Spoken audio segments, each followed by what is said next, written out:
3340 located in Birmingham. Mr. Spann has been a trusted voice in meteorology, guiding the people of Alabama through everything from daily forecast to severe weather emergencies. His commitment to providing accurate and timely information has earned him the respect and admiration of not only the people of Alabama, but also the National Weather Service and the American Meteorology Society, as evidenced by his multiple awards and accolades. Whether Mr. Spann is on air during a storm or visiting institutions like ours to share educational resources, he always puts the people of Alabama first, and we are delighted to have him here today at Southern Union. So Mr. Spann never asked for any compensation for his visits, but if you are familiar with him, you know he has a little bit of a sweet tooth, okay? So as a token of our appreciation for today's visit, we are going to present him with a box of weather-themed delicious cookies, some of which even depict our flying state bird of Alabama. So if you will please join me in welcoming to the stage, Mr. James Spann.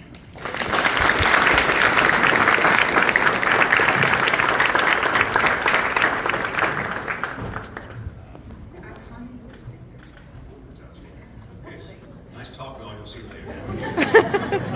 All right, so let me figure out who I'm talking to here. So students, if you're a student, raise your hand. Anybody want to get into healthcare?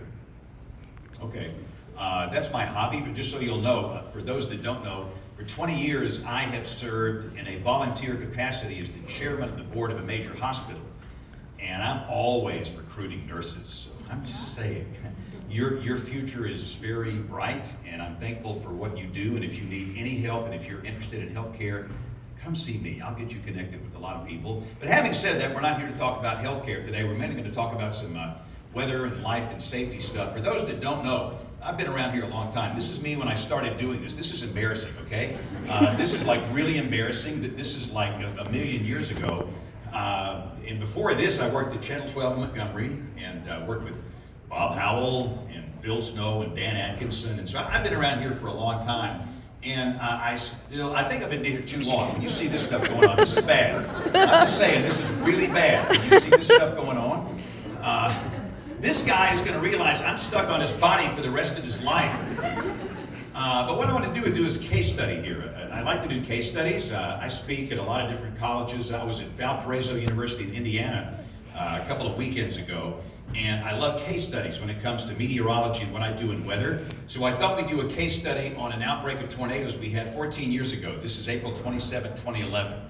Some of you might remember this particular day. And by looking back on this, there's a lot of things we've learned. But for those that were not here on that one day, we had 62 tornadoes in this state. That's not nationally, this is in the state. And we've had days like this before. We've had outbreaks like this. We had one, in fact, 51 years ago today, April 3rd, 1974.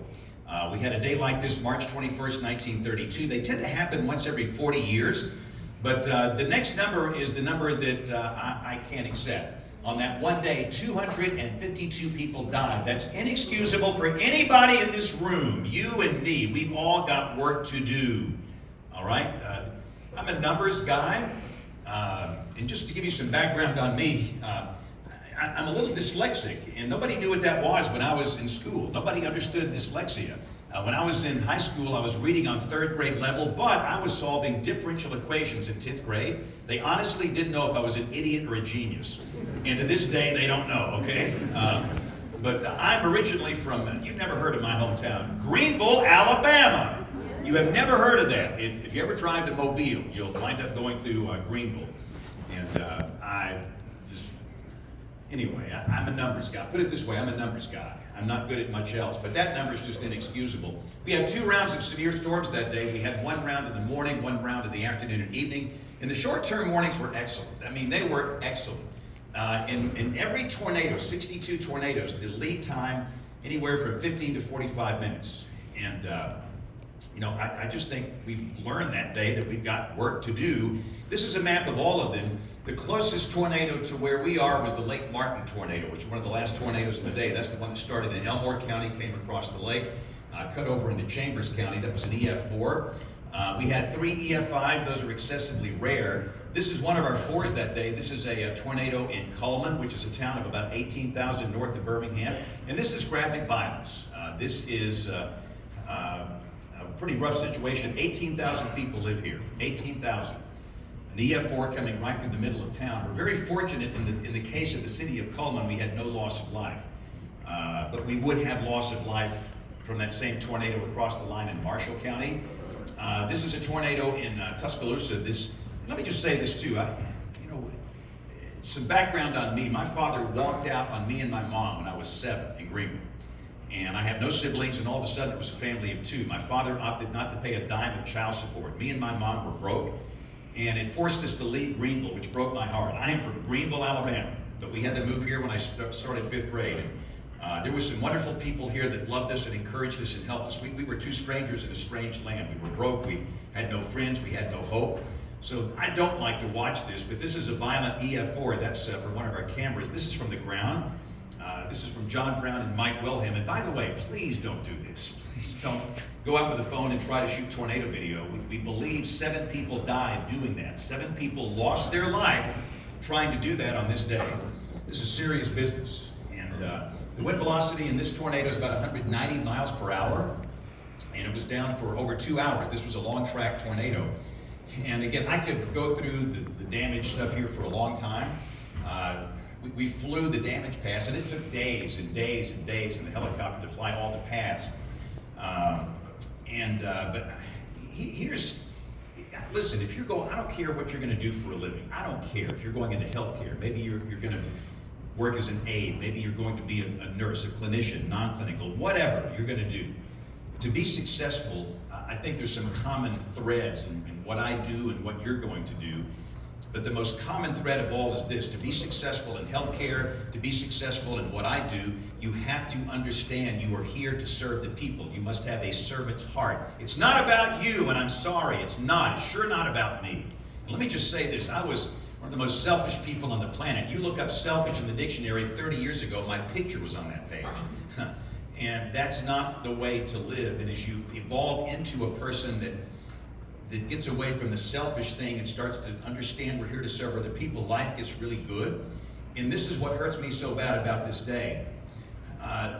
Danielle was about to graduate. She was 2 weeks away. She's about your age, you're a student. She was going to become a social worker. She was planning on moving to Pensacola. She was killed April 27, 2011. And understand, let me just say this as I get into this. I've memorized literally every single name of everybody that died that day, 252 people. It motivates me, really does. And we can't have this happen again. She lived at 31 Beverly Heights in Tuscaloosa, and she was at 31 Beverly Heights with a high school friend, Will Stevens. Will did not attend the University of Alabama. Danielle was a student at UA. He was a student at Stillman College. Will played baseball. They were high school friends from Morgan County, and a third friend was with them, Lauren Brown. All 3 of those kids were killed at 31 Beverly Heights. I often stop by 31 Beverly Heights and I think about that. This is Miss Minnie Ackland. She was killed when her car was lofted on Interstate 359. Why was anybody driving? Why? A car's a death trap during a tornado. And everybody said Miss Minnie was the sweetest person in the world. Apparently she was listening to some gospel music in her car and she didn't hear the warning. It's not her fault, it's our fault. We have to be better. Every one of these fatalities, we have to look at ourselves.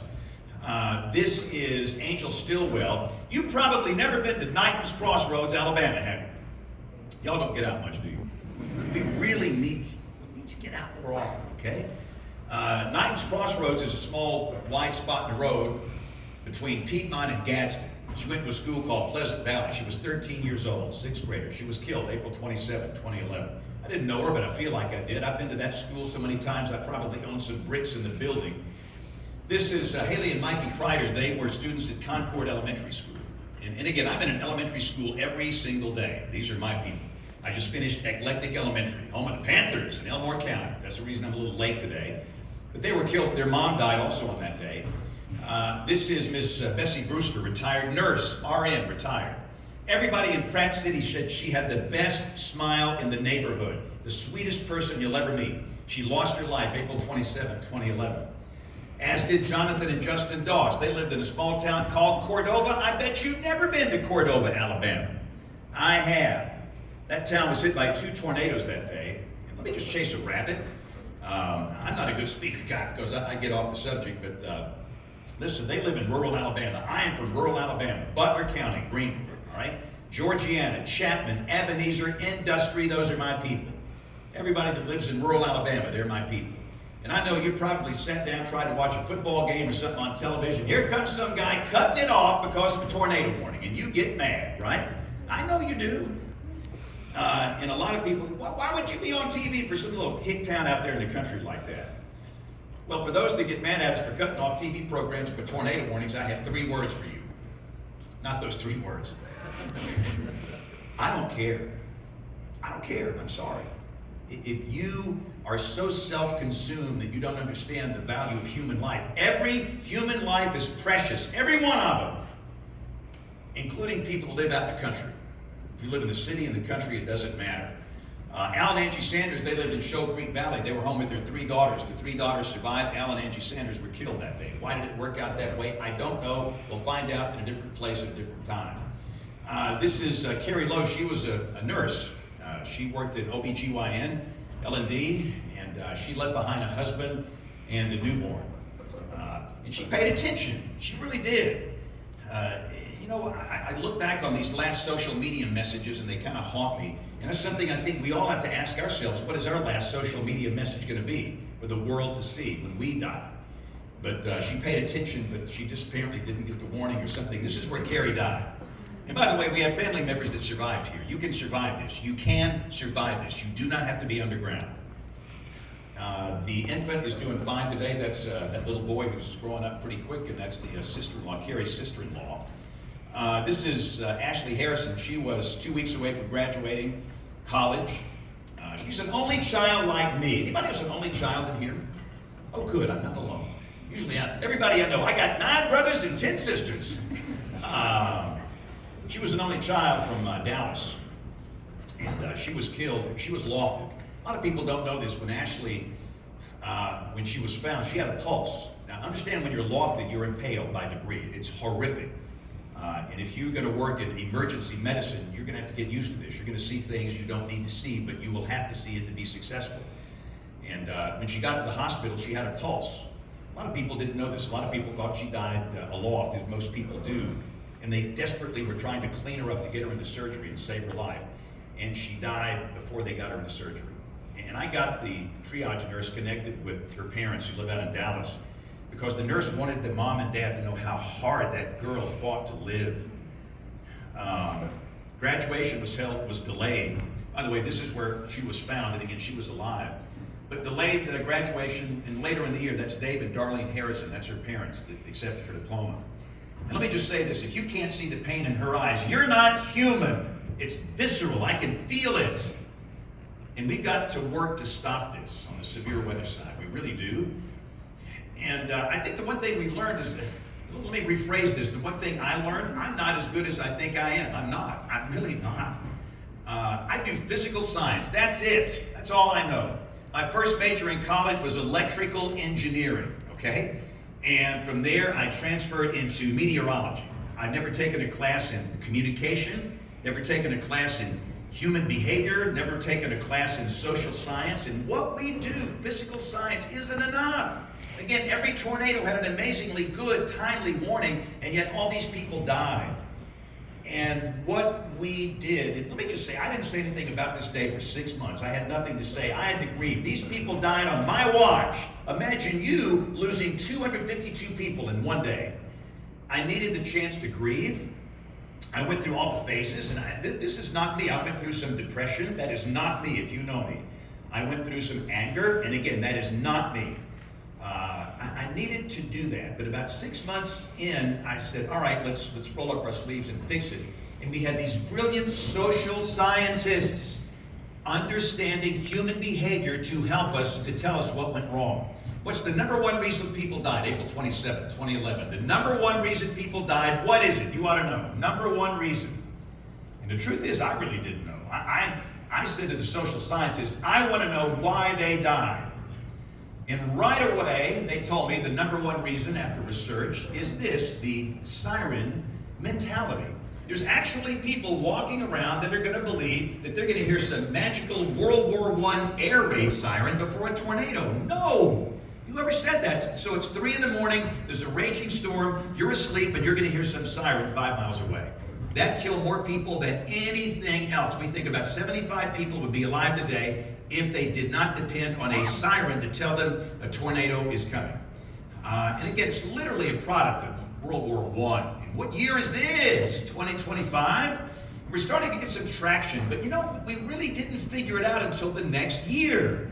On the 23rd of January 2012, we had a really rough tornado. This was an EF3 that came through a suburb of Birmingham called Clay. I don't need to see Christina's picture. I can close my eyes, I can see her face. Pre-dawn tornado, about 4 a.m. Christina lost her life. She was a high school student.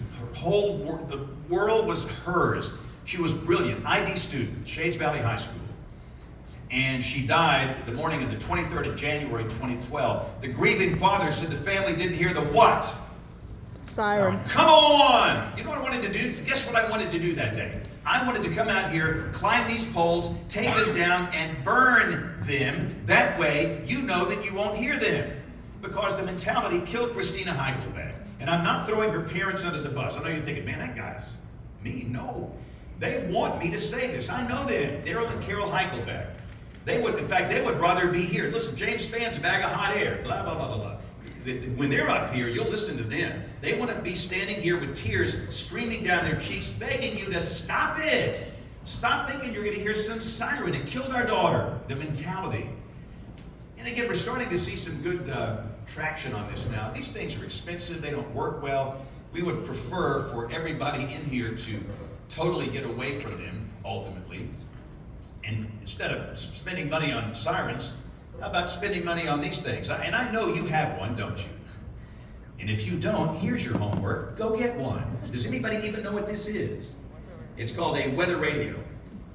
This should be in every single Alabama home and business. What percentage of Alabama homes have one, you think?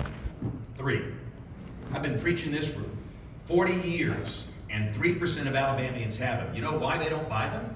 Because they think they're going to hear that siren. No! And your phone can stop working. And no, this is a shock. There's going to be a tornado emergency. You're going to pick up your phone to check the weather, and you have no cell service. Your phone becomes a brick, a fancy brick, a paperweight. You can't get on the tweeter, the gram, the talk, anything. And you got a problem. That has nothing to do with the cell network, and we've got to do a better job of getting those in homes. So that's the baseline. Everybody needs one of these. The second way, and by the way, people need more than one way of getting warnings, because anything could fail. And obviously, the number 2 way the deal is your phone. And by the way, every phone sold in the United States has something called wireless emergency alerts built in. That's that loud tone out you get. Nothing to do with an app. Here, you get that loud tone out for basically 3 things. A tornado warning, a high-end flash flood warning, and Amber Alert. We've learned that many people in Alabama have turned off wireless emergency alerts. They figured it out. They go into settings, notifications, emergency alerts, off. Why do you think they do that? Because they don't want to get Amber Alerts. Are you kidding me? Is this where we are in the world today? A child is missing and you don't want to help find the child. Goodness gracious. I don't understand that. So again, if you by chance turn that off, I would encourage you to turn the wireless emergency alerts back on. That will wake you up. All right, number 2 reason people die, the lack of helmet use. The reason I volunteered in healthcare, by the way, my term was supposed to be 2 years. Here we are in year 20. It just kind of morphed into a 20-year thing. Why do you think I volunteered in healthcare? That makes no sense for a guy with a background in physical science. I wanted to learn how people die in tornadoes. My job in life is to mitigate loss of life during tornadoes. I wanted to know from ER docs how they die, how they're seriously injured. And I've learned a lot. And any ER doc will tell you that this is the most important thing you can do when a tornado is approaching. And you know we had loss of life last night. If you've not seen it, Arkansas, horrible. Lake City, Arkansas. Look at Selmer, Tennessee, what's happened up there. Damage is catastrophic. We've had loss of life. I don't know how many people died. We won't know for days. But as we go back and do a study on what happened last night, I will guarantee you most of those that died did not have a helmet on. And this is not just me talking to ER docs. This is some peer-reviewed work from UAB, and we've got to do a better job. And if you go back and look at the coverage, all this stuff's on YouTube, April 27, 2011. And by the way, this is Alabama history. This is our 9/11. You want to go back and look at it sometime. And if you look at all the hours of that live coverage, how many times did I say, put on a helmet? Not once. Shame on me. Blood's on my hands because I didn't say that. And I knew it. On April 8th, 1998, we had an F5 tornado that came through the western suburbs of Birmingham. Oak Grove, Rock Creek, Sylvan Springs, McDonald Chapel, Pratt City, Edgewater. You don't know these places, but man, I do. I know this whole state better than anybody in this room. These are my people, the whole state. And this child, Nathan Seals, was in Rock Creek, and he lost his life in that F5. And, the funeral was one of the hardest ones. And when families allow me to, I like to immerse myself in their lives so I can help others not have to go through this. That's Nathan's casket. The mom and the dad down there, they had to be brought in with an army of paramedics. The dad has a broken back, he'll never walk again. The mom with a punctured lung and 2 broken legs. And there's 2 siblings, and they were all lofted. Somehow they survived being lofted, except for Nathan. But the treating ER physician at Children's said that if Nathan would have had his batting helmet on, the guy played baseball, then he would be alive today and he would be just fine. So we've got to do a better job of reminding people to plop on a helmet prior to a tornado. And one more, and I'll stop the sciencey stuff here and talk about life, is this. This is our fault. And again, this goes back to blood being on our hands. Like I say, we've all got work to do. You do and we do. And let me just say, too, tornadoes do happen to real people at a real time at a real place. Everybody in this room, you live here long enough, you'll have a close encounter. But this is our problem. In 2011, it was ridiculous. False alarms. The false alarm ratio was 83. 83% of tornado warnings were false alarms in 2011. And nobody paid attention to them because it's crying wolf. I hear those things all the time and nothing ever happens. Well, by golly, we went to work on it using basic science, and we've got that thing down to in the 20s now. At one point, we got it down to 20. It's running at about 23. I never thought it would be that good. Never in my career. There's always going to be some false alarms. But we have really, really worked hard. We understand these small tornadoes that spin up. There's some things we can do. There's some things we can't do. We were issuing warnings for high base storms that would never produce a tornado. We have dual polarization radar, which is a huge help, and we have better storm spotter input and communication. So real quick, a few quick notes here on the safety side. And everybody in here, if you're going to be in healthcare, you need to help us with safety. Is that we've got to get off this siren dependency thing. We just got to do that. And we have to be in a position to get people with a weather radio in their homes. We have to have helmets for everybody. We really do. And again, let me just go back to what I said before. Tornadoes do happen to real people at a real place at a real time. Let me show you guys some quick tornado video here. This is, by the way, this is Alabama. Alabama tornadoes aren't sexy like in Oklahoma. If you go to Chicago, Boston, Seattle, where do tornadoes always happen in their mind? Oklahoma, because it's in the movies. We have more strong, violent tornadoes per square mile than they do. Not that that's anything to brag on. That's a rain-wrapped EF3 right below Birmingham. This is 4 years ago, March 25th, 2021. And by the way, a lot of you guys are probably saying, hey, it's only a 3, it's not a 5, it's not bad. I would disagree with that. 10 minutes after this video was taken, that one hit our house. When it hits your house, everything changes. It really does. And I know that you've got an excuse why tornadoes don't happen where you live. Well, my grandmama says they always split and go around us. No, they don't. Or I've got a ridge over here and a valley down here and tornadoes aren't coming through that. That's crazy. Oh, here's my favorite. There's a lake. I was speaking to a civic club one day. The guy said since they built the bypass, the tornadoes quit coming through his city. Well, let's just build a bypass around every city and we'll have no more tornadoes. Everybody's got a reason. Again, the tornado here was coming through a neighborhood called Eagle Point. That's a rain-wrapped EF3. My wife, we have a tornado shelter. And of course, I texted her, but she already got the warning. She was in the shelter, but the damage was just horrible. But by golly, we can fix a house.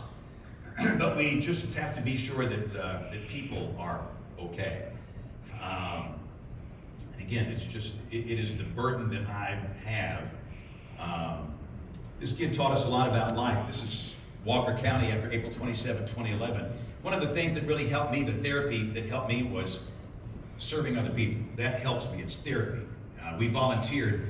Our son was playing high school baseball at the time. We took a little time off, and this kid lost every possession. But by golly, that kid was happy. He taught me so much about life. That kid was happy, and by golly, everybody in his family, they were happy because they heard the warning, they knew what to do, they got into a safe place, and they were fine, yet they lost every possession. When the tornado hit our house, the roof stayed on it. I need to find the roofer guy that put that roof on our house. I'm going to buy him a nice meal, but they lost everything. We didn't have to deal with that. So, but the whole family, they were happy. They knew they would get some help, and they did. They have a nice new house today. Hey, if this happens to you, I'll get you a new house. I'll get you a new house. But I cannot get another you. Alabama's tornado season begins in what season? What month? What month of the year? March. It starts with an N. November. November, yes. Man, you guys are quiet. I'm used to third graders in a gym. This is creepy. Alabama's tornado season begins in November. What month does it end? May. November through May. Every time we have a tornado with Thanksgiving and Christmas, people say, we've never had this before. What do you mean? Oh, the season! I could write a book on November, December tornadoes. I can't tell you how many Christmas days and Thanksgiving days I've missed with our family working tornado events. The big 3 months are November, March, and April, but every month we've got a high occurrence. And real quick, I have to mention this. We'll do a few life things and we'll stop here. I do not like to talk long. After May, we don't have tornadoes. What do we have? Hurricanes. Yeah, hurricanes. This is Beryl last year. This is Milton.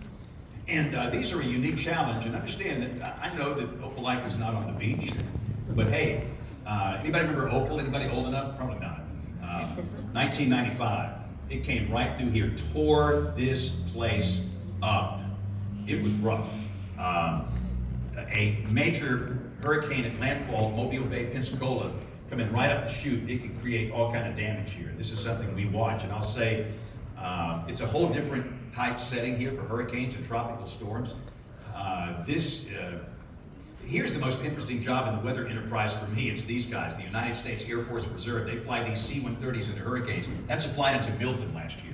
The one thing about the weather enterprise, there's a job for everybody. We have a job for daredevils. These people that work on these C-130s, it's unbelievably violent. How they get their work done. They take the radio signs like we launch on the balloons, they drop them down the bottom of the aircraft, and on the way down they measure the pressure, the wind, and these are absolute American heroes, these men and women that fly these missions. And again, this is into Milton.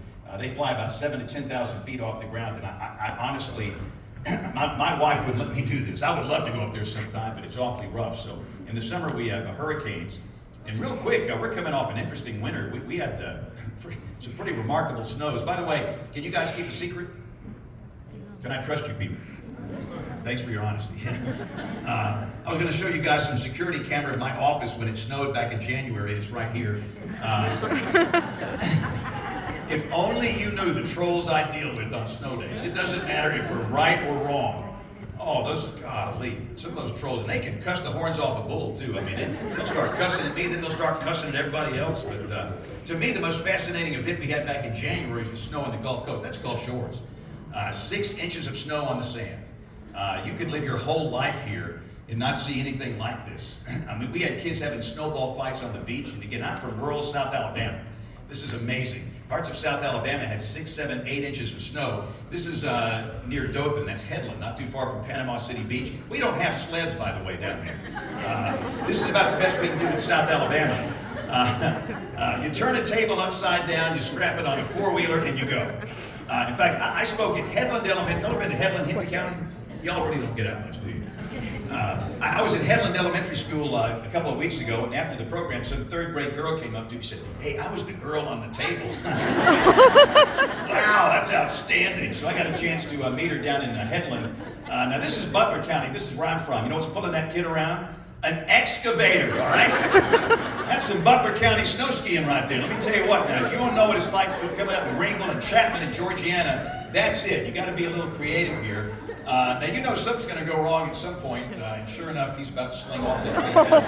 Now, when I first saw this is down in South Alabama. I thought that was a child. No, somebody put a dog on that thing. That's a South Alabama snow skiing dog. Are you kidding me?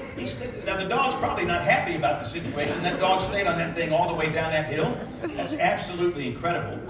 And of course, whenever it snows in Alabama, we're not used to it. You got to be really careful on those steps because you know what's going to happen. Oh. And if you want your picture on my Instagram feed, that's how it always is. I don't know why. By the way, we had a horrible, horrible accident involving an overturned vehicle on a snow-covered road, involving a young child. It's horrible. An overturned vehicle, snow-covered road, young child. Thankfully, the child was okay. And we got the vehicle turned up the right way. Look at the look on that kid's face, like, what? What just happened here? And I don't understand this. This is Little Lagoon down at Gulf Shores. That's ice water. What is this knucklehead going to do? The guy is, you know what he's going to do, polar plunge. Why do people do this? I really don't understand that. That really hurts me. But we still have, we're learning acquired skill sets when it comes to winter storm. Our main thing that we do is convective stuff with tornadoes. We fouled this one up really bad. I mean, we fouled this one up. We honestly, anybody deal with this? This was 11 years ago. We thought the roads would not be that bad. And what happened? We had a flash freeze. The snow came down, the snow melted. The air was about 18 Fahrenheit. The snow melt turned to ice, a slab of ice. Everybody left at once. Some of these people were down there for over 10 hours. And this is a reminder, there's a lot of things we cannot do, and there's a lot of things we just don't know. As you get older, you learn that. So one of the joys of my job is getting to learn something every day. I learned something that day about a flash freeze, but I can learn something today. But real quick, so let me give you a tip, and I'm done, all right? So how many of you are going to be needing a job here after a few years? Most of you students, right? So let me tell you the characteristics I'm looking for when you interview with me. I hire healthcare administrative team members, high-level administrative healthcare officials at a large hospital, and I hire meteorologists. Doesn't really matter whether it's the healthcare side or the science side. I'm looking for the same thing.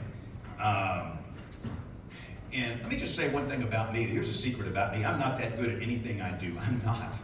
But let me tell you something. I'll work harder than anybody else in this room to accomplish a goal. Anybody. And I learned that work ethic when my father walked out of me when I was 7. Because he didn't pay a dime. And guess what I had to do at the age of 7? Go to work. There were no child labor laws in the 60s. And I learned how to work hard. And that work ethic has carried me, and I'm looking for somebody when they apply for a job that wants to work really hard and they love what they do. Here's something weird about me. I cannot wait to go to work tomorrow. I can't. And it's not really easy what I do. How many hours a night do you think I sleep? 3. I sleep every night from 1 to 4 a.m. That's it. And I wake up and I start doing it again. But I will never complain about fatigue. I'll never complain. I'm energized. You have to follow your passion in life. What is it? You were wired to do something. You're special. You are different than everybody else, and whatever you've been called to do, you're going to be good at it, and you're going to love doing it, and you need to figure out what it is. My first grade teacher taught me my passion in life down at W.O. Palmer Elementary School in Greenville. One day I got in trouble. Y'all ever been in trouble before? Yes. We have perfect little angels in the grade. One day I was not paying attention to my first grade teacher, Edna Earl Porterfield, and man, she yanked me out in the hall. Spann, get out here now! I'm thinking, oh boy. By the way, she called us by our last names. I never knew my friend's first name until 2nd grade. How weird is that? Edna Earl Porterfield. And I got out in the hall and I thought I was going to be beat to a pulp. But I saw that woman do something I've never seen her do before in my whole first grade career. She smiled. I didn't think she was capable of smiling. And she gave me something. It got really weird. She gave me a little book from the library. And you know what it was about? Weather. Why do you think I got in trouble? I was staring out the window. I stared out. I'm the best window starer guy in America. I can stare out the window better than anybody else in this room, and I was not paying attention. I didn't even know what that lady was talking about because I was looking at clouds. And she thought that might be something I was interested in. Edna Earl Porterfield was mean as a snake, but she was the best teacher on the planet. She taught me my passion in life in 1st grade. What's your passion in life? Everybody in here. It's probably not going to be weather. It's going to be something different, but whatever it is, you've got to follow that passion in life. And you've got to work hard.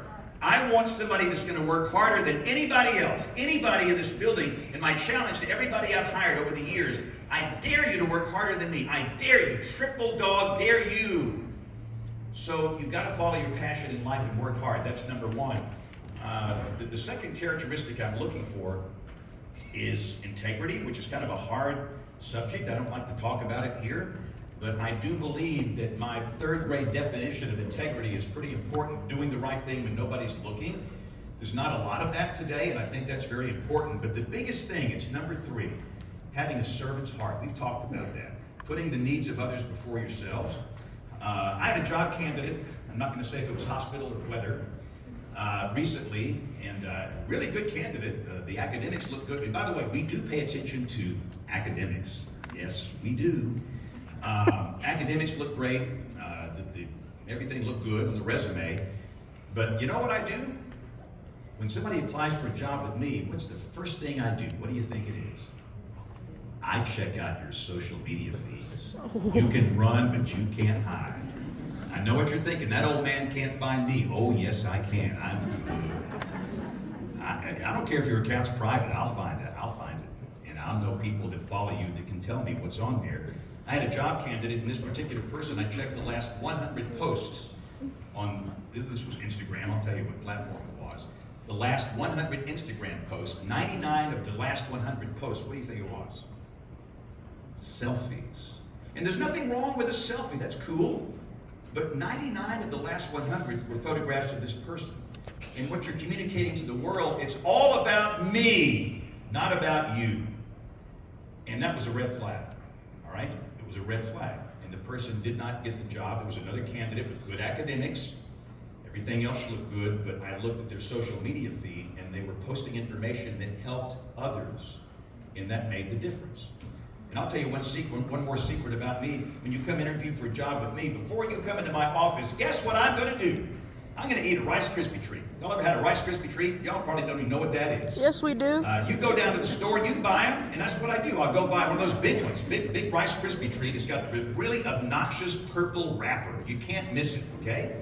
And what I'll do, I'll eat that Rice Krispie treat, and I'll drop the wrapper on the floor in my office, right by the trash can. I don't put it in the trash can, I put it on the floor right by the trash can. So when you come into my office, I will check you out to see if you're willing to pick up that wrapper and put it in the trash can. That's not how you get the job, but it might be a tiebreaker. And it just says a little bit about you and your personality and the way you think. I do little tricks like that. So again, my encouragement for those of you that are about to enter the job market is number one, work hard with a passion and love what you do. Do you know anybody that gripes all the time and whines? And if they're in this room, don't point at them, okay? I'm thinking, well, it's a free country. If you don't like this, go do what you like to do. It's a free country. You have the choice to follow your passion in life. And if you're not doing it now, then by golly, go follow it. But you're going to work hard with a passion. You're going to do it with integrity. And you're mainly going to do it with a servant's heart. In my young adult life, I was one of the most selfish people on the planet. If you look up selfish in the dictionary, my picture was on that page. And some friends of mine knew that I was really, really struggling with selfishness. The world out here teaches you to look out after number one. That's the greatest lie you'll ever hear. And I'll never forget that they encouraged me to pray a little prayer, open my eyes and open my ears to the needs of the people around me, and that changed everything. People were kind of burned in my heart that I was supposed to go help. By the way, the first person, guess who I thought I was supposed to go help? I was 37 years old. It was my father. He walked out when I was 7. I didn't know if the guy was alive or dead. Never saw the guy. He walked out. That then crushed me like a bug on a windshield. You don't get it unless it's happened to you. He left us penniless, me and my mom. That's what we were worth to him. And I'm thinking, him? Sometimes you're called to help people you don't want to. To make a long story short, found out the guy was alive. He was living in Alabama the whole time. I had no idea. And me and a friend of mine went to track him down. We found him, and it was not a good experience, but I did, when I looked that man in the eyes, when he opened his door, some stuff I was fighting went away. I used to be a hothead. I used to be very angry, and I struggled with hate, anger, and rage, and all this stuff you see around the world today. That was kind of taken away. At the same time, little memories of me and him doing things together. He never told me he loved me. I don't know if he ever did. But maybe he did. He took me fishing in Georgiana. He took me to the circus, Ringling Brothers, Barnum and Bailey, and Garrett Coliseum in Montgomery. But he didn't know that it was me. He had a condition called alcohol dementia. It was like talking to this wall here. And he would die soon after that from that condition. But again, that whole experience kind of brought me into the fact that we're here to serve others. And when you have that mindset, life gets really good. But listen, guys, if I can do anything to help anybody in this room, let me know. I'm good for nothing except I know everybody. I've been doing this a long time, whether it's healthcare or if you're in science. If you need anything, just find me. I answer everything. I answer the Twitter, Gram, Talk, every email. But anyway, I know I'm late. Thank you guys. I got to go to work. Y'all have a blessed day, and we'll see you. It's time to, y'all need to go eat some lunch here, all right? Y'all have a great day.